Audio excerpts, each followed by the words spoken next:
Yo, what's up guys? My name is Aiden, and in today's video, I'm going to be going over how you guys can start signing 5 to 8 high-ticket clients per month for your B2B product or service.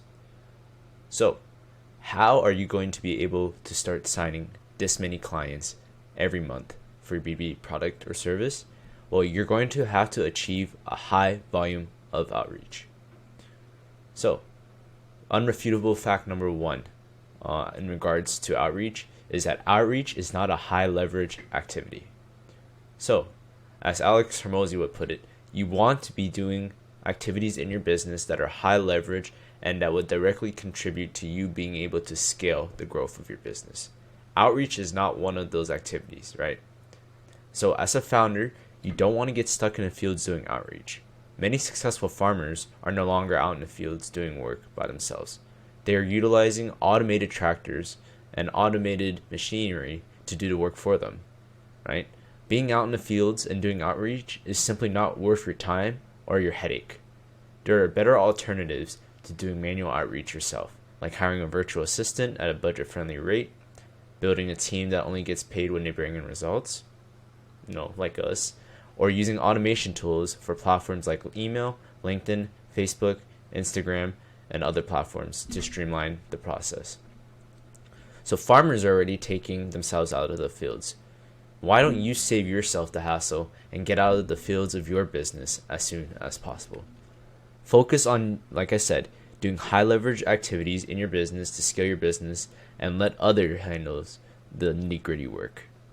So as Alex Hermosi put it in one of his TikToks, people who say no one can outwork me grinds his gears, right? Because why are you doing sales outreach when it's a $3.50 or maybe $3 an hour activity that you can outsource to someone else, right?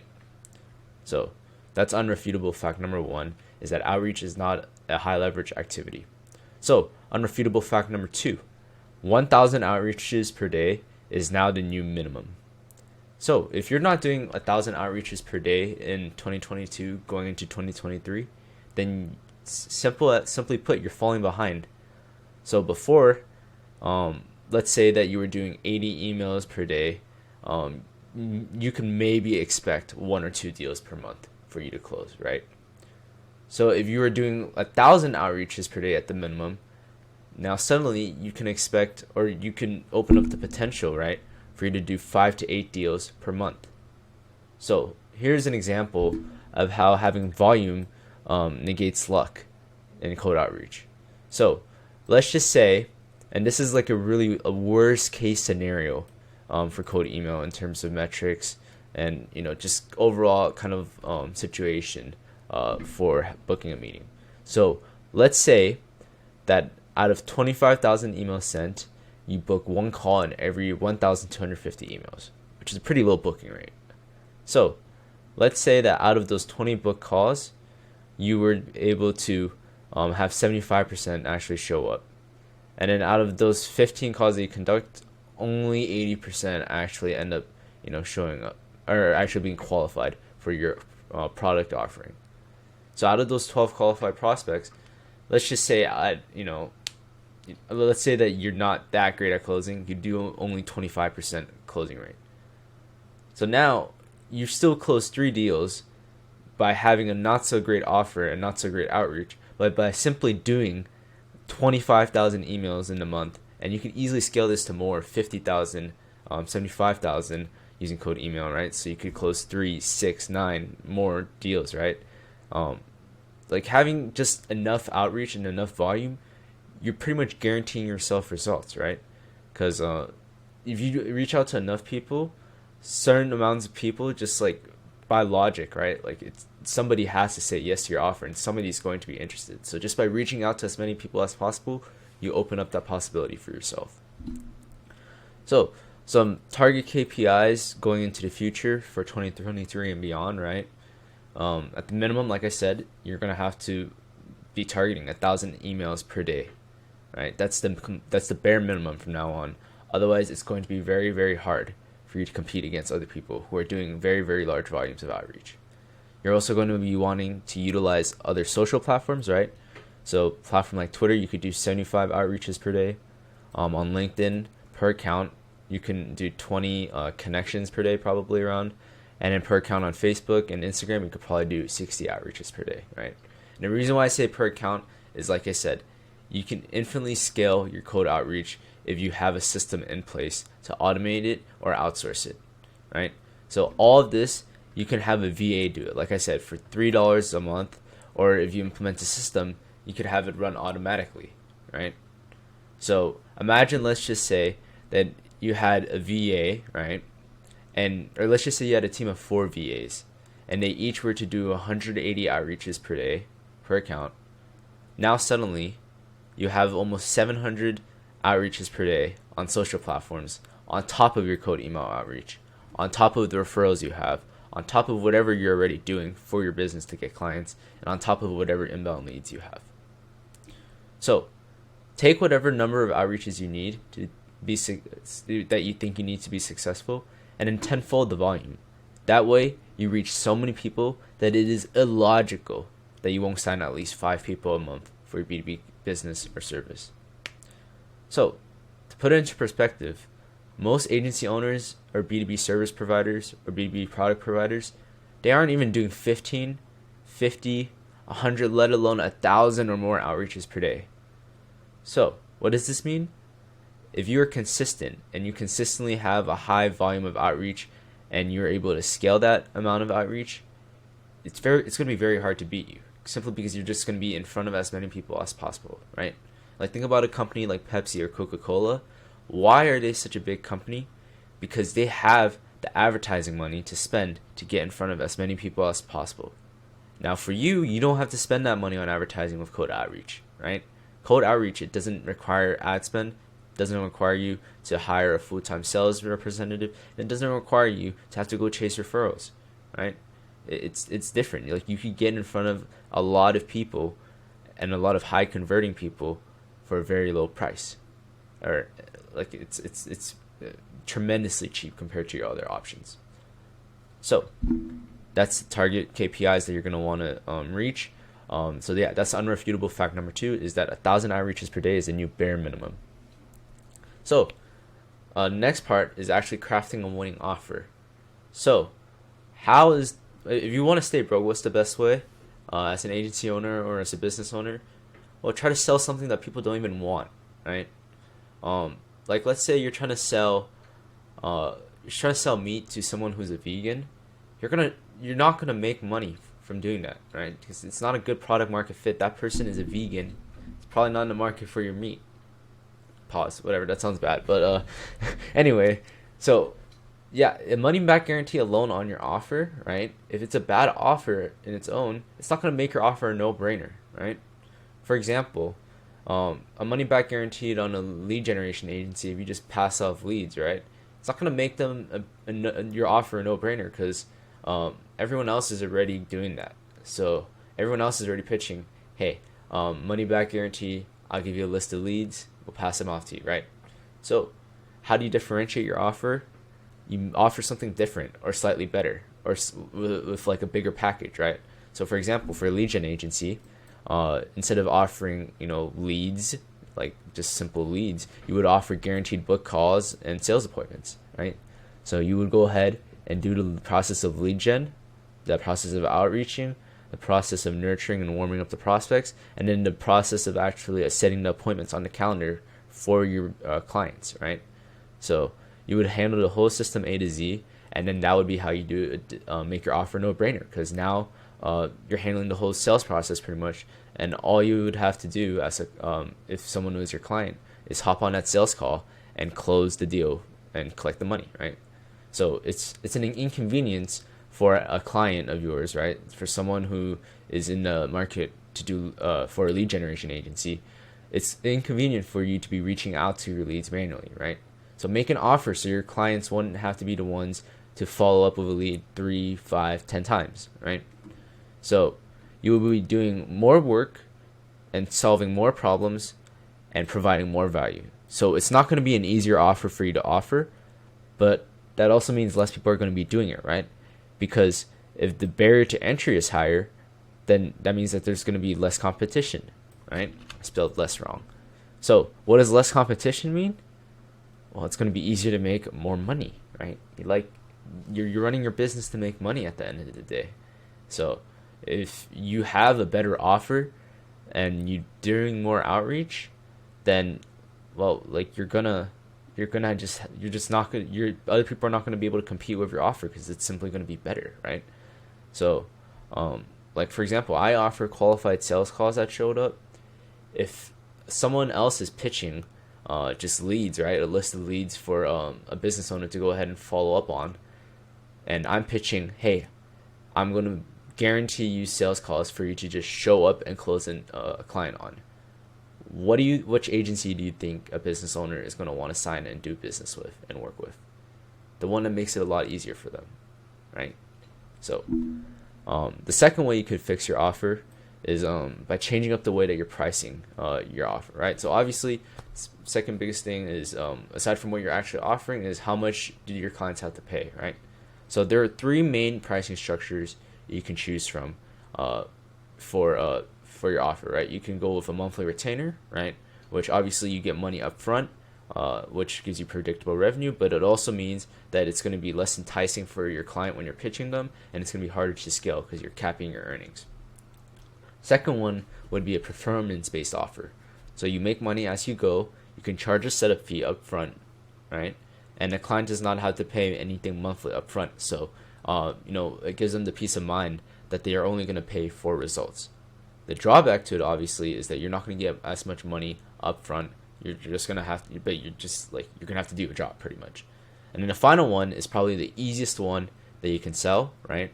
Like pretty much, this is the one where if you just toss out the bait, even if your offer is trash, right? There's going to be people who are going to want to try it out. And that's simply because you only pay after you get results, right? So there's absolutely no risk to your client or your customer, and all the risk is on you, right? Like your risk is going to be your time and your effort. If you don't produce results for your customer, you're not going to get paid for the time you spend. So, if you want to get a ton of clients super easily, go with the first one, which is, or go with the last one, which is only get paid after you get results. Probably the best one I would go with is probably the performance-based one, because at least you get a secure, some sort of setup fee for your services, but you could still have a lot of potential to make money, and it's just a great offer to pitch to a business. And then obviously for certain offers, like let's say if you are a web design agency, right? You can't really determine a performance offer unless it's like conversion rate optimization. But if it's just like, let's say some specific service, like I'm gonna create this specific logo for you, or I'm gonna handle the artwork designs for this. Obviously, you're gonna have to charge monthly retainers because it's the design of the business. So, but to make it simple, if you want to make people's life easier, find a way to offer either convenience, either time or money, right? So that's what these business owners that you're targeting, that's what they're trying to pay for, right? They're paying for some sort of convenience, they're paying to save time from the service or product that you're offering, and they're paying to make more money from the service or product you're offering. So the final part about how to actually go ahead and sign 5 to 8 high ticket clients is, of course, making a sale. So here is where you must begin increasing your closing rate for your business. So first off, you have to build yourself as an authority, right? So you have to be perceived as an expert.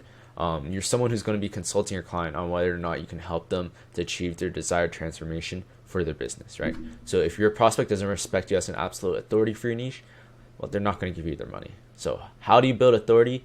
Well, you can fake it till you make it, which, obvious, or you can become a master of your offer and become the best ever to sell it.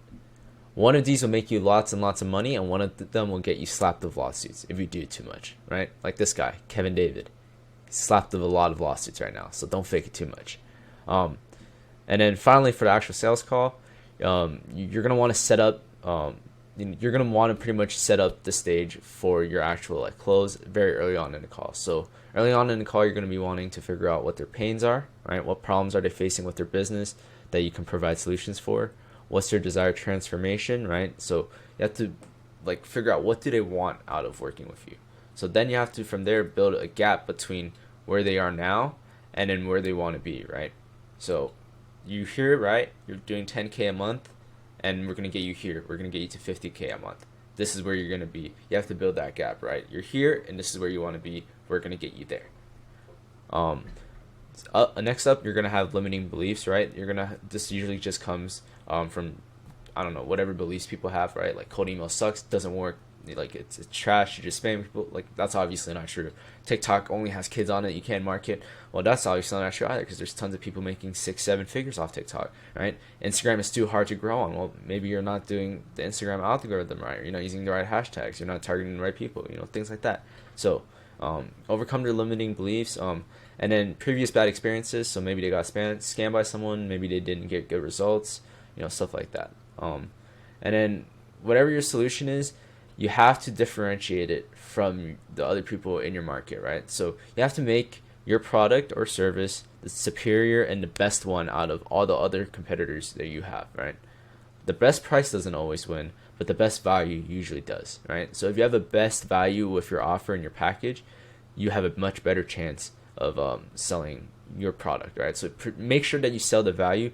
Don't sell like, hey, I have a lower price, right? It's only this price. You don't want to sell your product that way. You want to make it if you're going to have it at a high price, make it like build that value for that price in the eyes of your prospect, right? So whatever they've done that caused them to fail in the past, figure out what like caused that for them, and then figure out how they can overcome it and fix whatever problems that was causing them to fail in the past, right? Like that's usually where previous bad experiences come from and where limiting beliefs come from, right? So yeah. And then finally, you want to also like just tell them how your offer would fix whatever problems they're facing, right? So we will manage for example, for a lead generation agency, we're going to manage your appointment setting A to Z to guarantee book calls, right? All other lead generation agencies, they're just passing you a bunch of leads and leaving you to dry to try to hit up these leads afterwards. So instead, our system, it involves you going ahead and pretty much doing nothing, right? We're just going to set up a done-for-you outreach system for you, right? And any VAs that you would need, we'll go ahead and implement them for you. And then from there, we're going to be making sure that you outreach to at least 1,000 people per day, warm up these prospects, and then get them booked onto your sales calendar, right? So that's how you're going to be wanting to pitch your solution compared to other people's. So how do you actually overcome objections?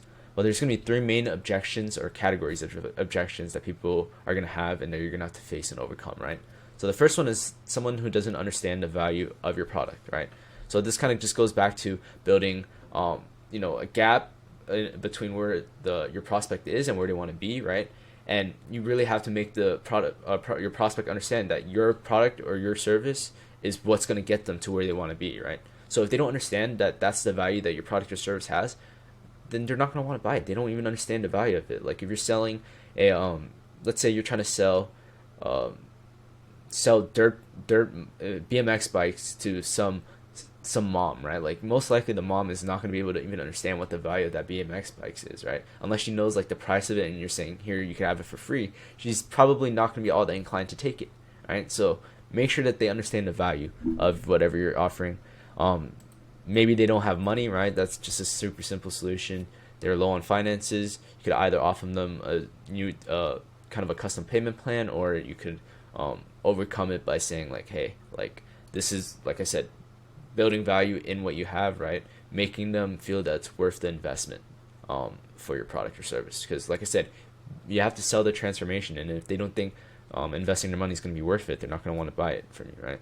And then the final one is that they have a relative or a business partner that must like approve the transaction, right? So for a lot of people, right, they either have like a husband or a wife who shares finances with them, or they have someone that they're in business, and they have to get their approval, obviously. So yeah, so 3 different ways you could overcome these objections, and I learned these from a mix of Alex Hormozi and Jeremy Miner, right? Someone doesn't understand the value, right? You could obviously ask them, well, hey, is it a price thing or is it a value thing? If it's a value thing, then what is it that you don't think is valuable, or what would make your package valuable, right? And then you could kind of go from there. If someone doesn't have money, then obviously you're gonna want to kind of position it for them, like, okay, so if you don't have money right now, but if you you have to get them to understand what they're spending their money on, pretty much, if they don't have money objection, right? So that's just kind of a gist of it. There's a lot more nuances, but I don't want to go too much into detail of it here.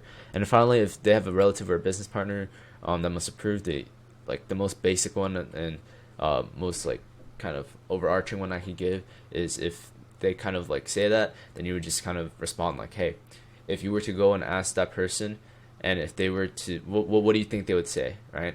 So if they were to say yes, or if they were to say no, then what would you do, right? And if that wouldn't change what your prospect would do, right, what your spouse thinks or what their business partner has to say, right, then obviously you would go ahead and try to close them right there. So for mindset in regards to signing 5 to 8 more high-ticket clients per month for your B2B business, imperfect action is always going to beat inaction, right? Tortoise and a hare story, everyone knows it. It's a cliche story, but it applies so greatly to business, especially with outreach, right?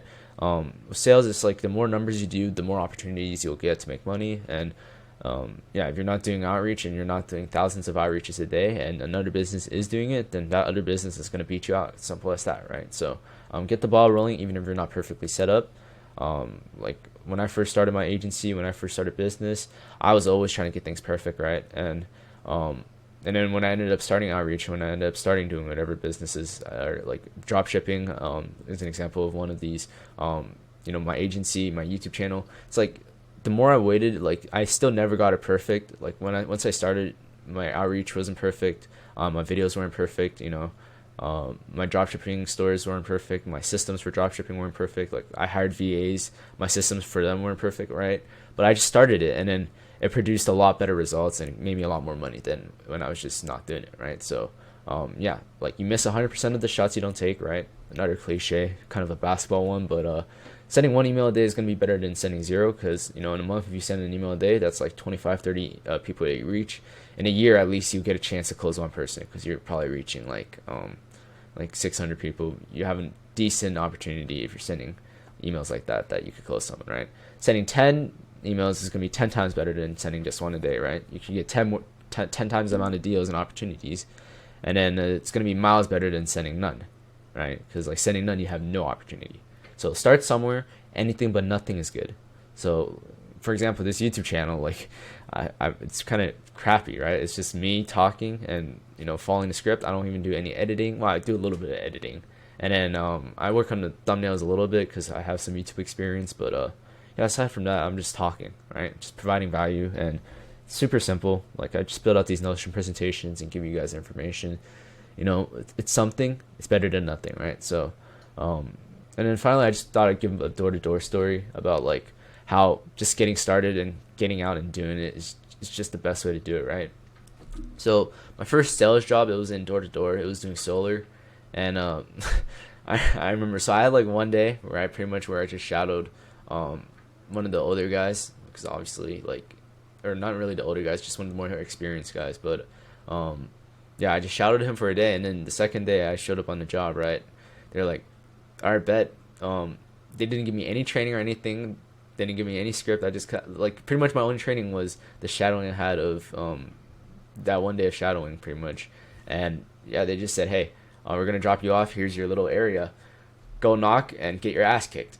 And I was just kind of like, well, okay, so I had to come up with like a pitch kind of like on the spot, and mine's was super simple starting out, right? It was something like, hey, my name's Aiden, I'm with Titanium, we're doing solar, you're interested in solar, right? It was super simple, but lo and behold, my second day, I got a close, right? Like, because you talk to enough people, someone's gonna want it, right?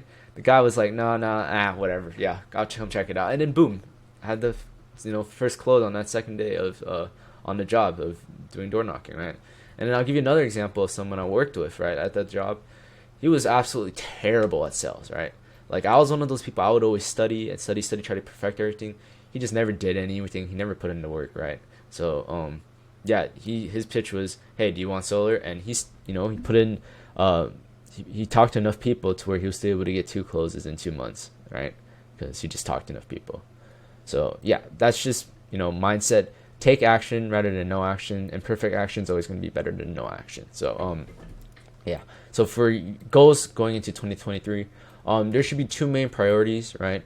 You should be wanting to build a personal brand, right? Either on YouTube, LinkedIn, TikTok, Instagram, Twitter, Facebook, whatever, right? Because you're going to be able to get inbound leads from that platform. So it's going to be just a higher leverage activity because you're going to be able to scale your business far further if you have an audience. And then doing more higher leverage activities, right? Like taking yourself out of outreach, taking yourself out of doing operational tasks, right? Like day-to-day tasks. And then building bigger teams, right? It's just gonna raise the ceiling for your business. It's gonna raise the ceiling for my business too as I build more, build bigger teams and have more people to work with.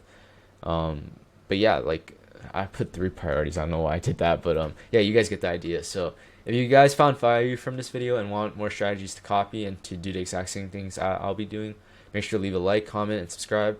Follow me on social media and join my Facebook group for even more value. And if you want me to go ahead and implement the system for you to go ahead and reach out to 1,000 people plus per day and close at least 3 to 6 more B2B deals per month in 60 days or less without the use of paid ads, manual outreach, or hiring an appointment setter, then go ahead and hit me up down below at expansively.com and go ahead and book a call. Pretty much it's not going to be a pushy sales call. All we're going to do just figure out what your problems are, what obstacles you're facing in your outreach, and getting in front of as many people as possible, and figure out how we can solve those problems and see if our system is going to be a good fit for you or not. So yeah, go ahead and book a call down below if you're interested. But yeah, like I said, if you found value from this, make sure to leave a like, comment, and subscribe. And yeah, until next time, thank you guys for watching.